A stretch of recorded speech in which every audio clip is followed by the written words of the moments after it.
There is a study doing its rounds around the internet. Not in the circles I typically frequent because that's still left v right, let's just call each other names.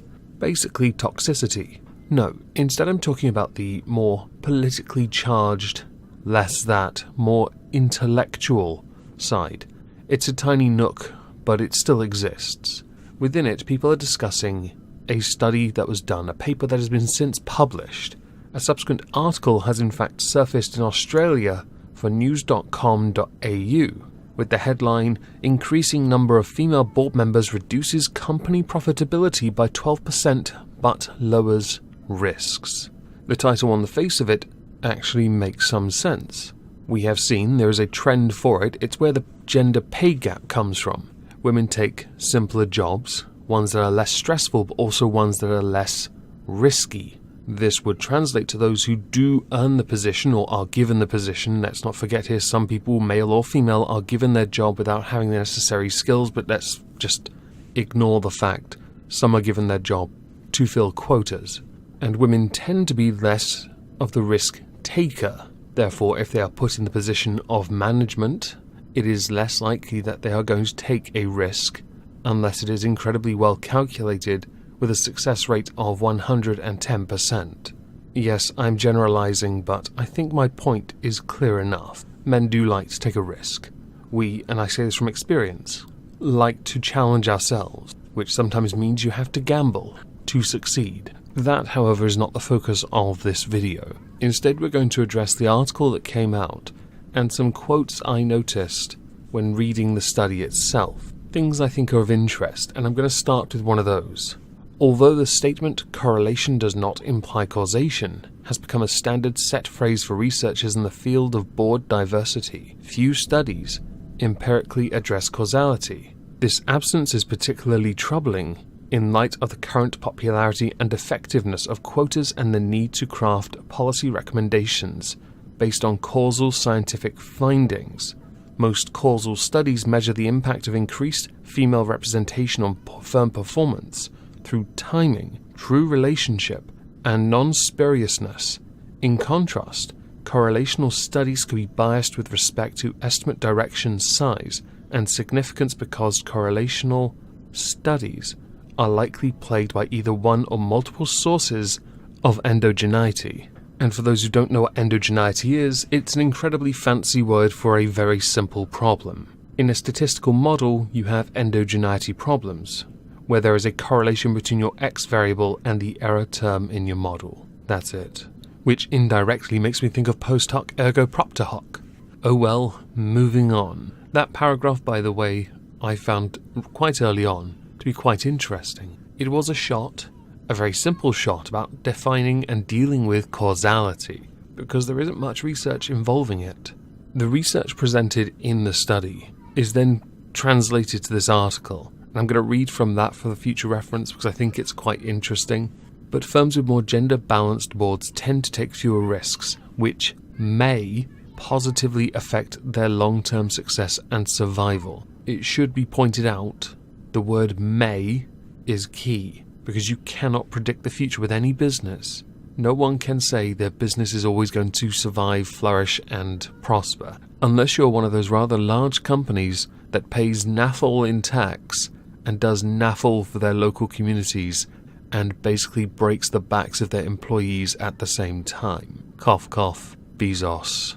Cough, cough. Bezos, doesn't matter. You. In the study, researchers from Germany, Norway, and the US analysed the performance of publicly traded companies in Norway after the introduction of a mandatory 40% quota in 2003. I'm sure many people are going to immediately pounce on this and say, yes, but this is Norway, who has mandated equality to an extent, which has forced companies to adapt in the way they have. Therefore, this isn't a true measure because it hasn't happened either naturally or because people have earned the right to be there, therefore rendering this entire study moot.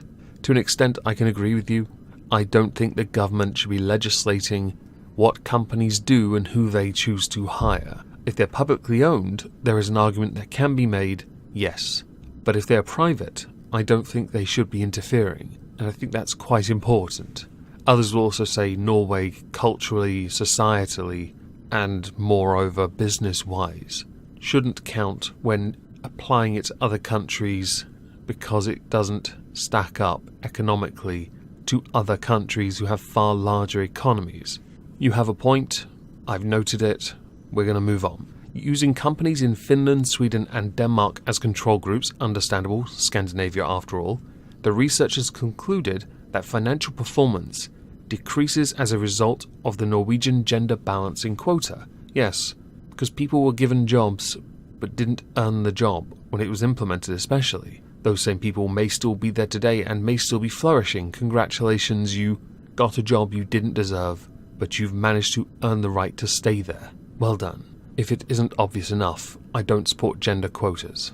I don't support racial quotas. I don't support faith-based quotas, sexuality-based quotas. I don't support any quota. I support meritocracy. The best person for the job should get the job. Simple as that.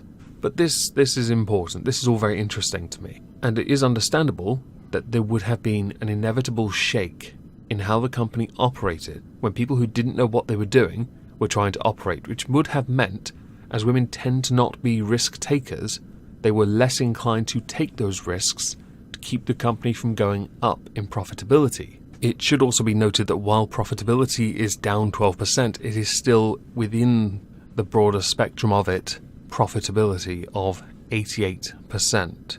That's not bad. It just means room for improvement. And unless you have shareholders to pay, profit is good.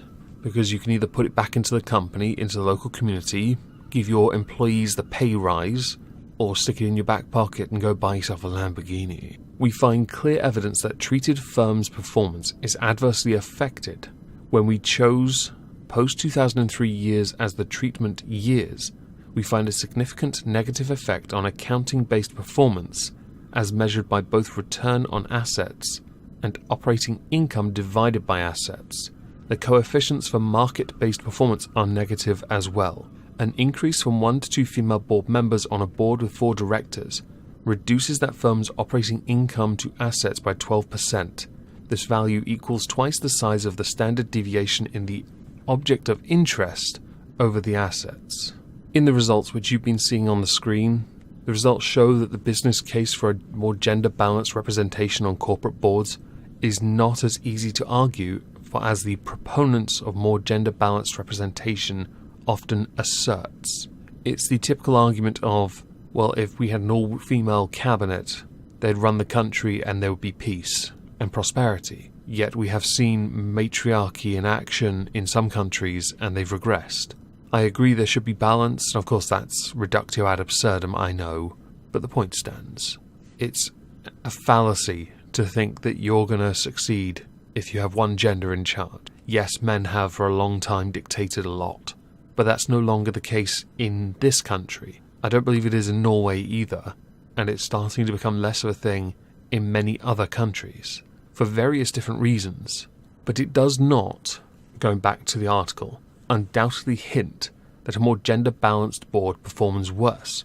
Instead, you find that the evidence for a more gender-balanced board performs differently than a less gender-balanced board. That's it. Firms that are affected by the Norwegian gender-balancing quota score lower in terms of accounting-based performance, and they are characterized by less risk, which could, in the long term, if the business continues to succeed and grow, mean long-term success, but it's not a guarantee. It's also worth noting that there is a new study that now focuses on the interaction between corporate risk and corporate debt valuation, two important components of corporation performance.